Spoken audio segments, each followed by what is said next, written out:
রুগী এখনো বেঁচে আছে আর আপনারা সবাই ভিড় করে মরা কান্না কাটছেন কেন? বেরিয়ে যান এখান থেকে, যান। ডাক্তারবাবু, এদের যেতে বলুন না। রুগীর ঘরে এত ভিড় করে বসে থাকলে এমনি দম বন্ধ হয়ে মারা যাবে। ঘরটা খালি করুন তো প্লিজ, বাইরে যান।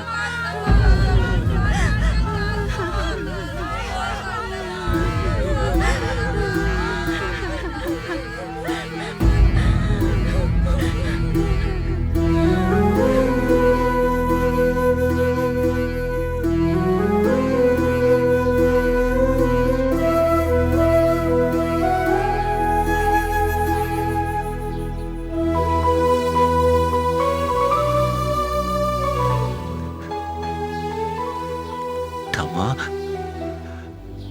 দেখো আমি তোমার ঘরে ঢুকেছি, এই লাঠি নিয়ে আমাকে তাড়া করবে না। যাওয়ার আগে একবার আমাকে প্রাণ ভরে মেরে নাও, এই নাও। তুমি শুয়ে শুয়ে খুব হাসছো না? ভাবছো তুমি যখন ঘুরে বেড়াতে তখন তোমায় কেউ পাত্তা দিত না, আর এখন সবার তোমার স্বাদ মেটানোর কত চেষ্টা। কি করবে বলো, সবাই এরকম। আমিও তো এরকমই ছিলাম। বাবা বেঁচে থাকতে কোনোদিন ওনার কথা শুনিনি, এখন বুঝতে পারি কি ভুল করেছি। সারাক্ষণ আমায় বকতো জানো, তুমি যতবার লাঠি নিয়ে আমায় তাড়া করো আমার বাবার কথা মনে পড়ে যায়। অন্যদের কথা জানি না ঠাম্মা, কিন্তু আমি তোমায় খুব ভালোবাসি।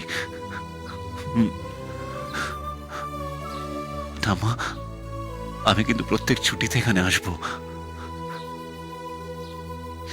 কিন্তু তুমি যদি না থাকো আমার কি করে ভালো লাগবে বলো? শেষবারের মতন একবার ভেবে দেখো।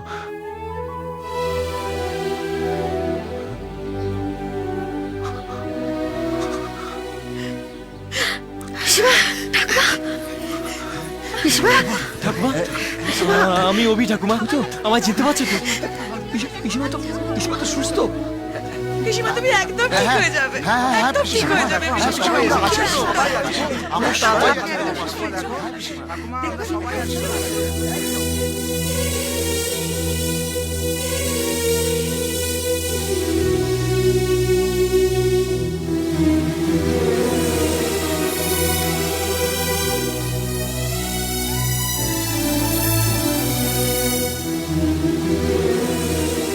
আপনি ভালো হয়ে যাবেন দেখবেন।